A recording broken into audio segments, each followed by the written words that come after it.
happening to me? I think we all ask that when things start to go wrong, especially if it seems to be something that's on a repeating loop or a pattern. Like, why does this in particular just keep happening to me? For me, that's been the bane of being human. Honestly, I'm being a bit silly here, but it's really tough. Like when I think that I've learned a life lesson and I've got it down, like really learned it, and now I'm just going to be soaring through life, and then maybe for a few months I am, and the problem seems like it's resolved, and then boom, out of nowhere, it's right back in my face. This has happened to me more than once. Quite a few more times than once when I look back at the arc of my life. Here's some examples. You think you've got a handle on your financial life and things seem to be going really well in that area. You're making more money or you're spending less, you're budgeting, or so you think. And then seemingly out of the blue, you get hit with this unexpected bill and it just puts you right back to square one. It throws everything off. And now all of a sudden you're worried about paying rent again. And it's like, am I not past this already? I thought I was past this. Or worrying about a check bouncing. And you're like, how am I back here? I thought I was well past this phase. Or maybe you've done a lot of work on your personal issues, codependency issues, and you're feeling like, I'm strong, I'm empowered, and I just know that this next relationship is going to be so different from the last, so different from anything else. He's going to be a different guy from the last guy. And then, a few months in a relationship, boom, he starts doing or saying things as boneheaded or worse than your ex ever said. And you're like, what? How did I miss the red flags? Why is this happening? How am I back here again? Am I the problem? And, you start to wonder, like, am I subconsciously attracting man boys, or are all men just man boys? And this is something that I have to face. And I'm sharing kind of the examples, not just from my life, but from friends' lives as well as my own and different phases of my life. And there are hundreds of more lessons that I thought I had learned and then circled back. But the point is this. Sometimes we think we're past a certain struggle, and then it seems to circle back and punch us right in the face. And it's in those moments that we just wonder, what the heck is going on? We've all been there. I know you have. If you're watching this, if you're old enough to go on YouTube and watch this video, then I'm sure you've experienced this in your life. And in my life, what I'm finally starting to figure out is that it's usually because of one of three things. But first, I'm going to do a caveat. I am not talking about truly abusive situations or deep grief, like the loss of a loved one. There are things in life that come up that are just going to floor us for a while. And in those cases, I don't have any advice other than we just do our best to push on and get the help that we need. I'm wrapping you up in my love if you're going through something like that, and I'm so sorry. What this is meant to be about is just those daily dissatisfactions and repeated lessons that they're not of a life or death nature, but they're just kind of detracting from our general sense of happiness. And here are some possible culprits. 1, you didn't learn the lesson deeply enough the last time, or you learned it, but you forgot it and you stopped doing the things that kept you in that higher vibration, that healthier situation. Let's use the dating example. And I'm not picking on my husband. I've been married for 17 years and he's a great guy. But when I was dating, I could totally relate to this. You've read a self-help book and it's just catapulted you into a new way of thinking. And, for a while, that new you shifts things externally as well. And we start realizing, I don't have time for people, places, or things that don't support my mental, emotional, and physical well-being. That's the lesson I'm still learning when it comes to other relationships like friendships. But then slowly, subtly, we start self-sabotaging. Either we start accepting poor behavior, rationalizing it, tolerating it because we don't want to be alone, we don't want to be too demanding, or maybe it's the opposite problem where we are just nitpicking people to where they don't want to show up as their best self because they know it's not going to be good enough for us anyway.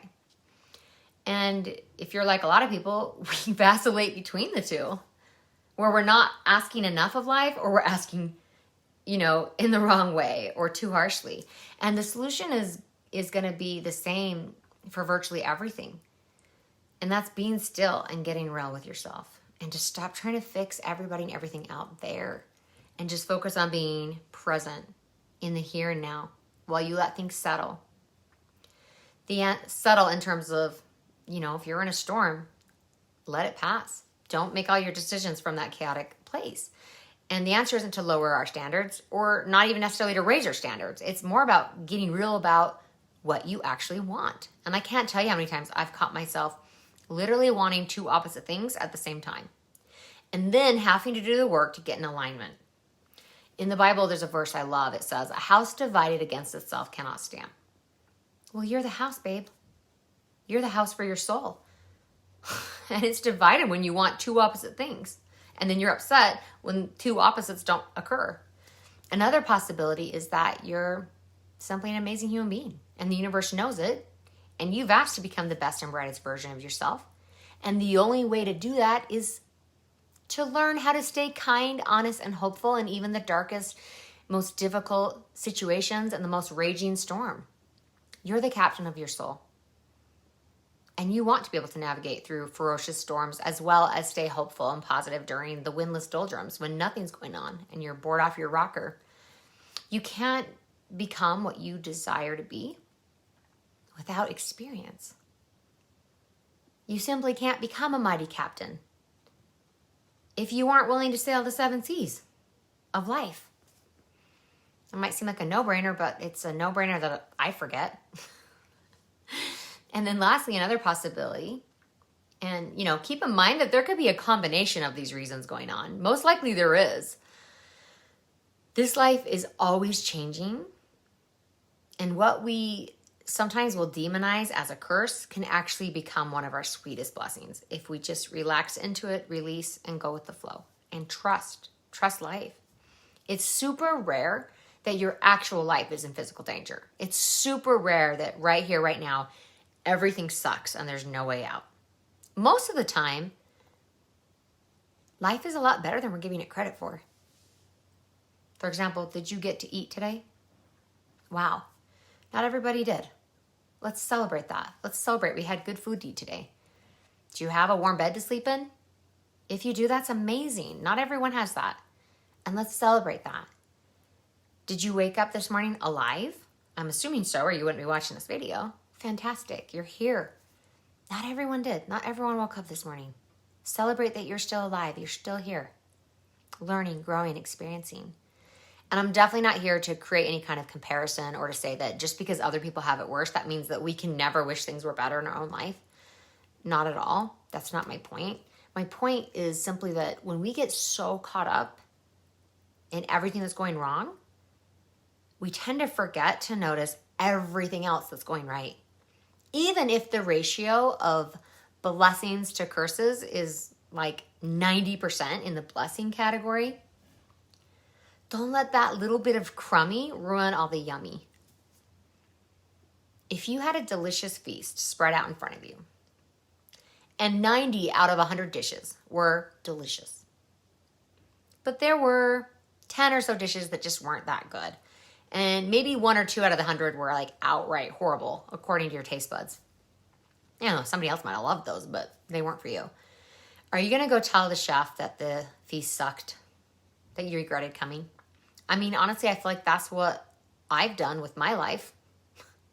I think we all do that sometimes. We'll be like, I'm pissed, I'm disappointed, I'm annoyed, this isn't good enough. Yeah, I do have a warm bed. I do have food to eat. I am alive. And then it goes into like, yeah, but I'm dating this guy who's a crappy communicator, so how can I be happy? It's like, you know what?